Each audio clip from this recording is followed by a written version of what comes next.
Hello, everyone. Welcome to today's Q&A about the Community Achievement Awards for Victoria. And we're talking about how to make your nomination stand out.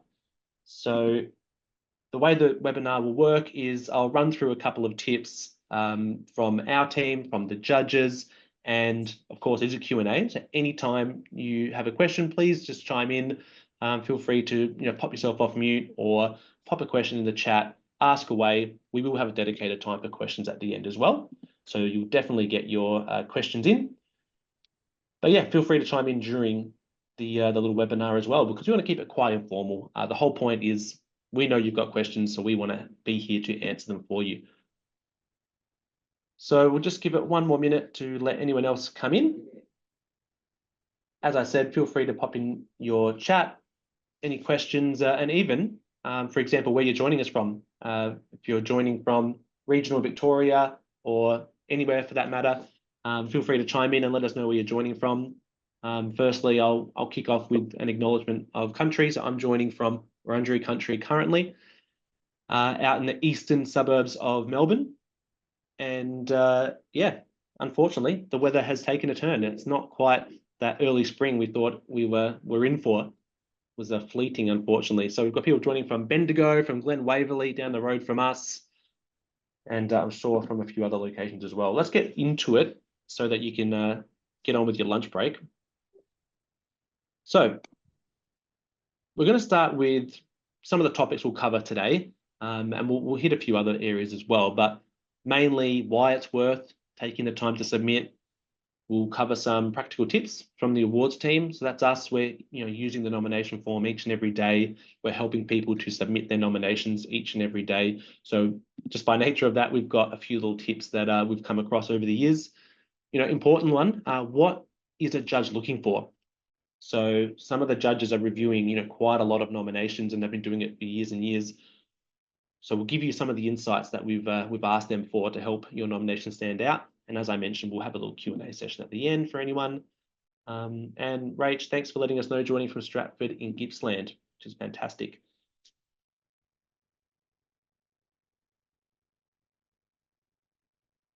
Well, before I move forward, I've moved forward a little bit too quickly. We'll cover that first one here, why it's worth taking the time to submit. So, we're all busy. We've all got plenty going on, I'm sure. And it can seem sometimes like an extra thing to do this nomination process. And if you're doing it really, really well, I have to be honest, it does take an hour, a couple of hours to go through the questions, put in all the answers, attach your supporting documents. And I can totally understand if some people are doing a bit of an eye roll and thinking, I just haven't got time.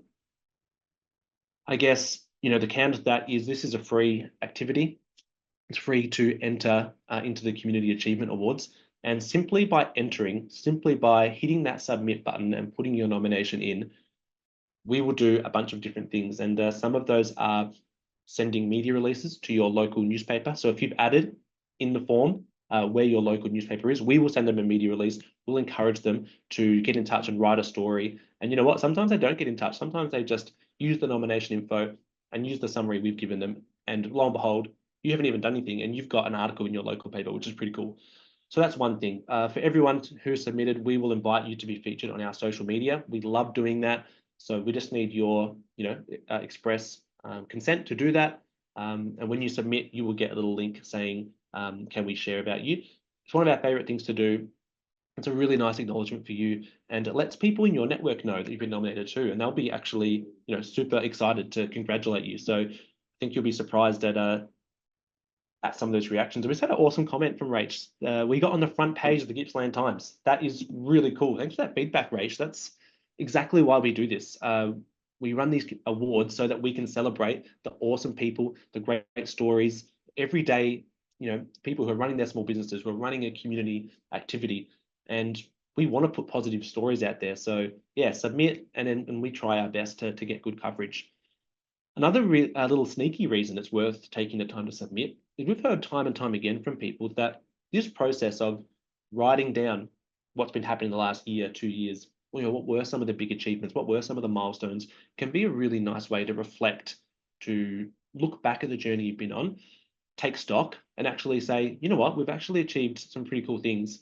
our team has done a great work, and we're proud of that. So it's kind of one of those ones that's not really expected as to why you would submit a nomination, but it is a really nice thing that comes from it.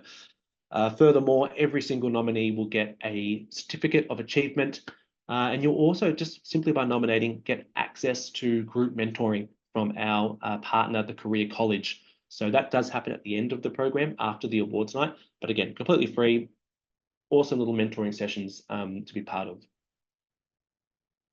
So we'll move on to the practical tips from the awards team. Now, these are focused more on the nomination form itself and just some easy things you can do to kind of take advantage of what's available to you.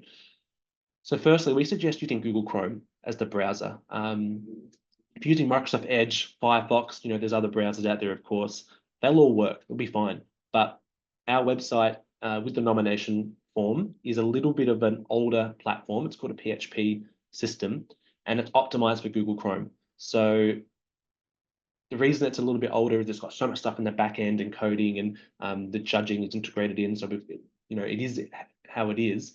But if you're in Google Chrome and you're on the nomination form, or you can log in and have a quick look, you'll notice for the question boxes where you type in your answers for the various award categories, you can actually click and drag. If you hover your mouse over the question box, you can open it and expand the question box so that when you're typing in your answers, you can see everything you're writing instead of the small little box, the preview box, I suppose.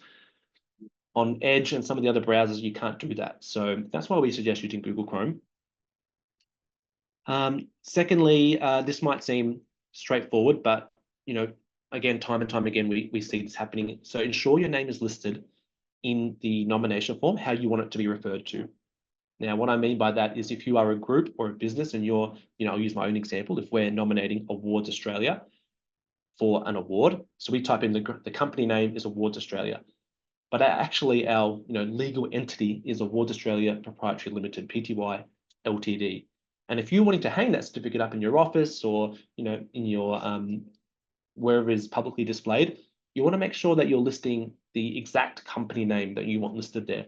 So that's just a little thing. For example, we've had doctors as well in the past who have been nominated, and their name is Belinda Smith. And really, when Belinda gets her certificate, she's wanting Dr. Belinda Smith on there. So it's just those little things to keep in mind to make sure your name is really accurately reflected. Next, we have write your answers in the way you feel comfortable. For example, in the first person or the third person. So the reason we mention that is we have a lot of questions around that too. And we do see people switch and change. So they might start off by writing it in the third person, thinking that's a really formal, a really nice way to write their application. But as they get on, they slip back into their more natural first person. I have achieved ABC. Last year, I went to this conference.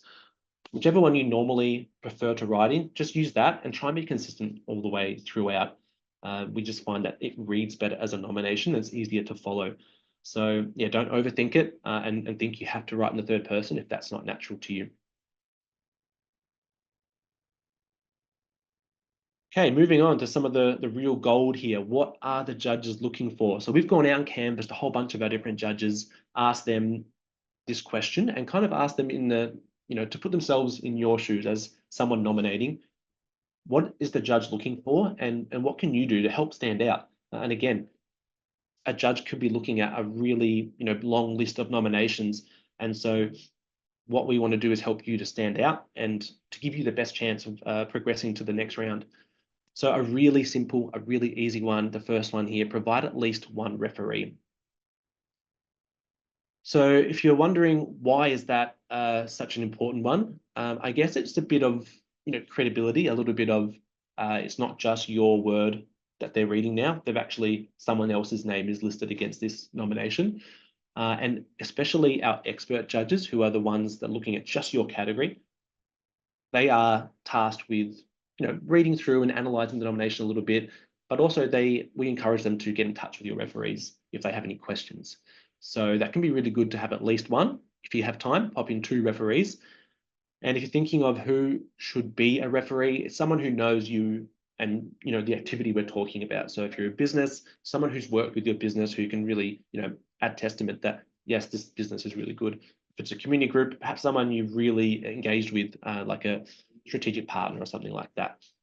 And if you want to take that tip to the next level, ask your referee to provide a small letter of support for your nomination.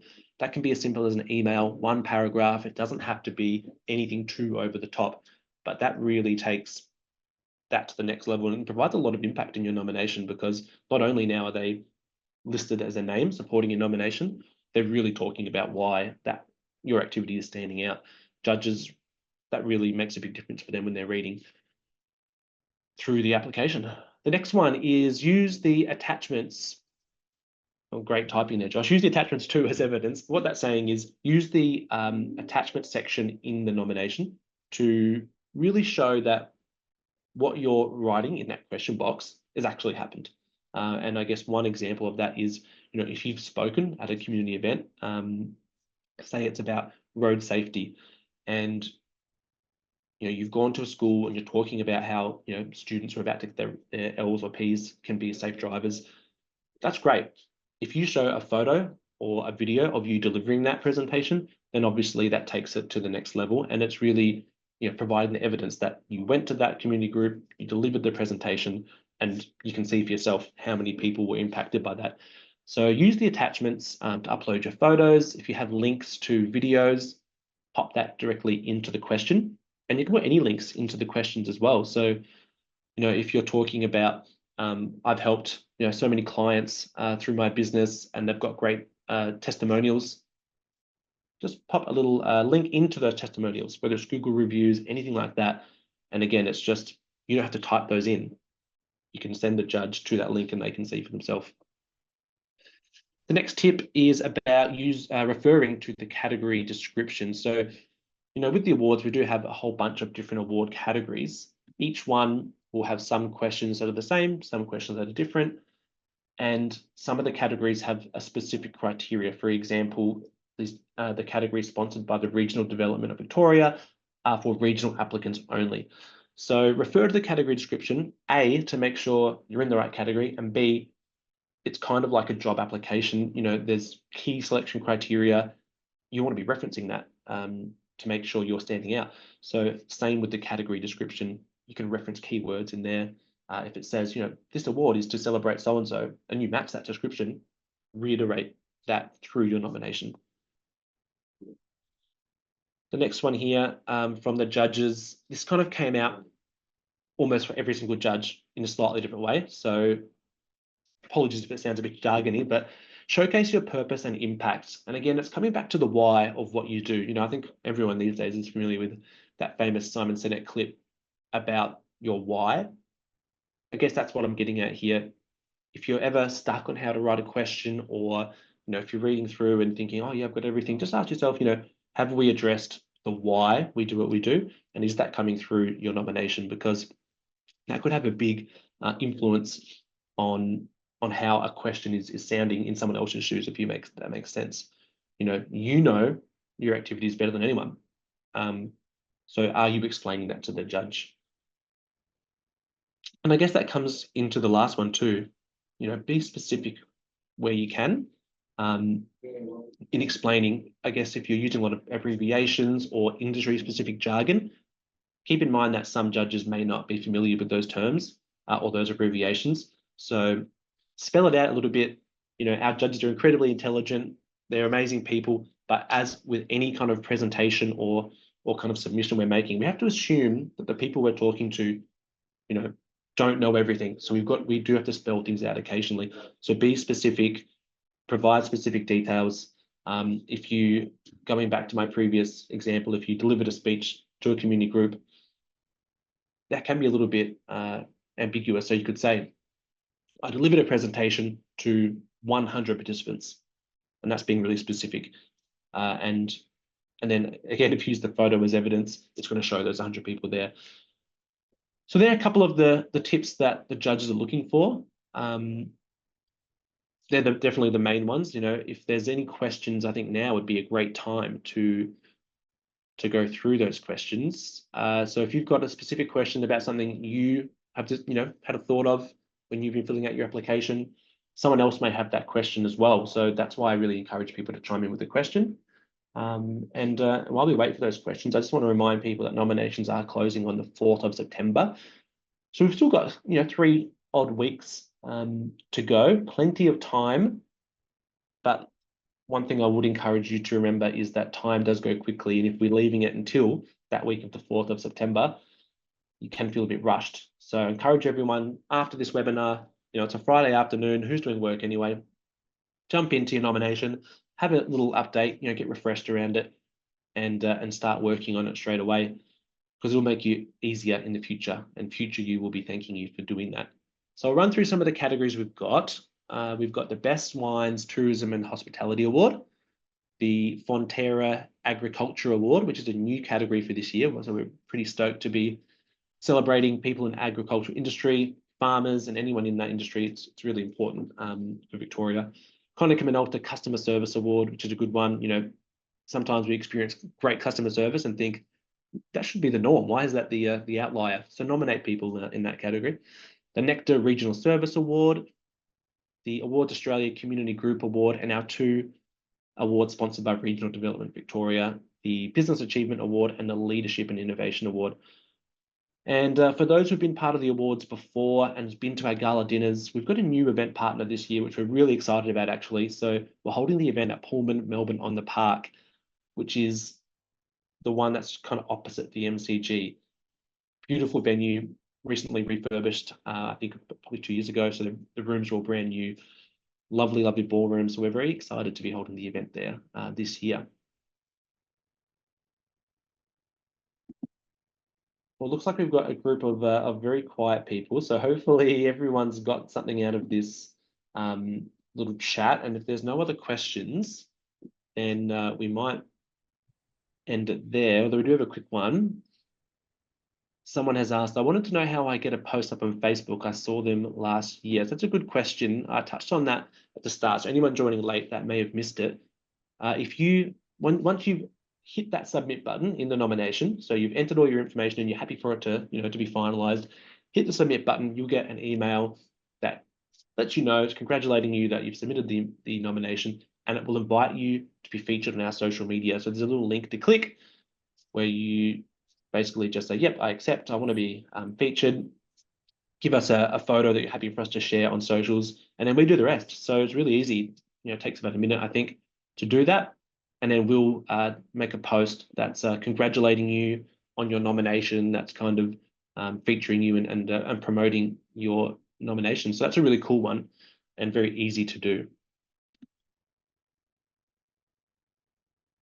And we'll do as many as we get. So if you nominate early, submit early, you'll have a better chance of being featured, because, if you think about when nominations are closing on the 4th, a lot of people will be submitting around that time and we won't get to everyone. So submit early and you get a much better chance to be featured on our socials.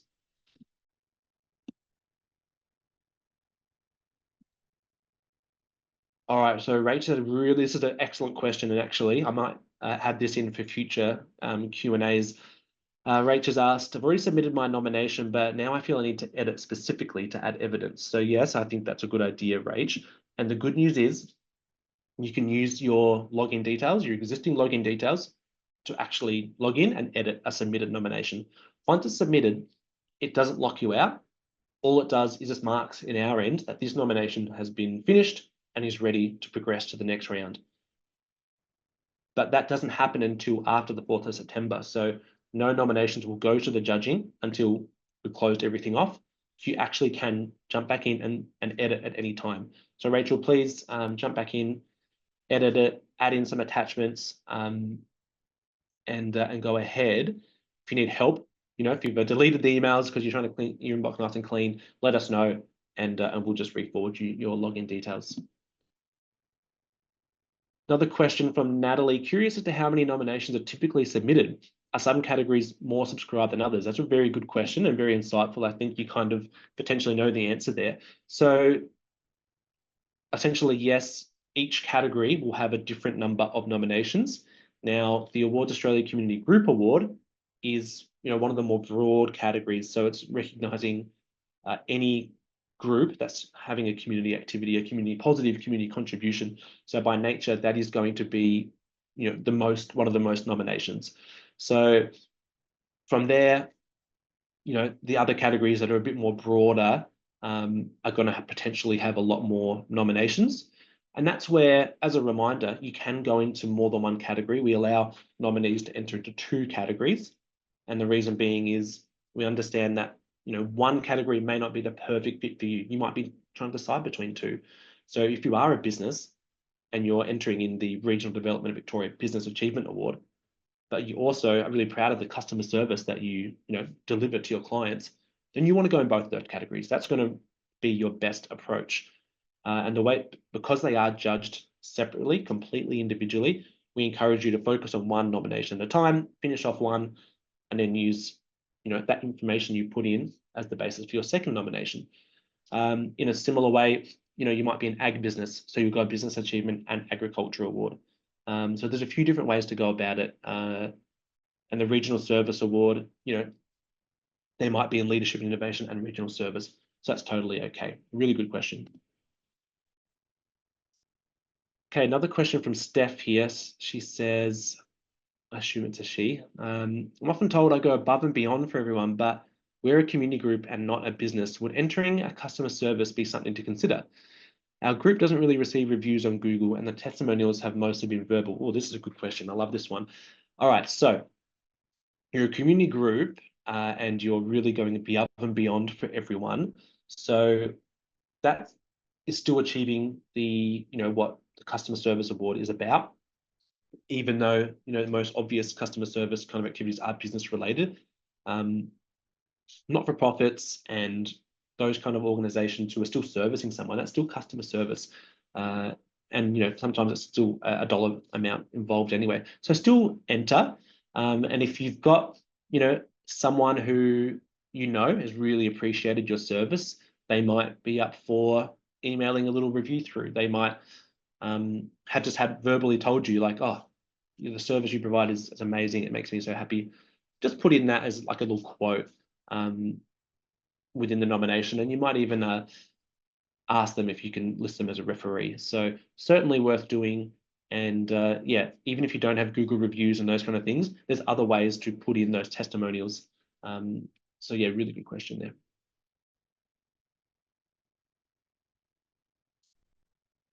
The last thing I'll leave you with is, if you're still umming and ahhing about submitting that nomination, jump on our website, communityachievementawards.org, and you'll find the contact us page on the website.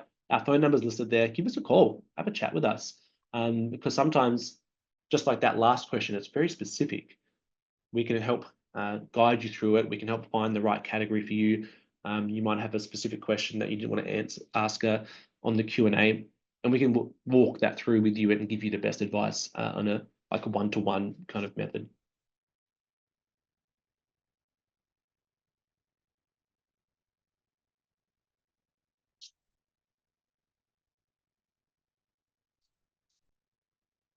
All right, so another question has come through before we finish up. So my business is in the Agriculture Award, but I was thinking about nominating one of my staff members in the Leadership Award. Can I do that? It's a good question. So if your organization's in one award, then yes, certainly you can nominate individuals within your organization for other awards. And we have had that before in the past where people have been hesitant to single out one person. Say there's a team of 3 and all 3 are really, involved. They nominate their organization. They actually nominated all 3 people, all of those 3 in that team, in the Customer Service Award. I think that particular instance was. So if you've got the time to do it, I think it's a really good approach. Very, very clever. Acknowledge your whole team and celebrate everyone while you're there. All right, well, thank you, everyone. I hope you've gotten something out of this. Good luck with your nominations. You are all amazing. The whole reason, again, that these awards exist is to celebrate awesome people like you. So thanks for doing what your work you're doing. And I can't wait to read all the nominations that are going to be submitted. That's my favorite part. Reading the nominations, very humbling, very inspirational. And then I get to meet you all at the gala dinner too. So that's the best part. Have a lovely weekend, and we'll see you very soon. Thank you.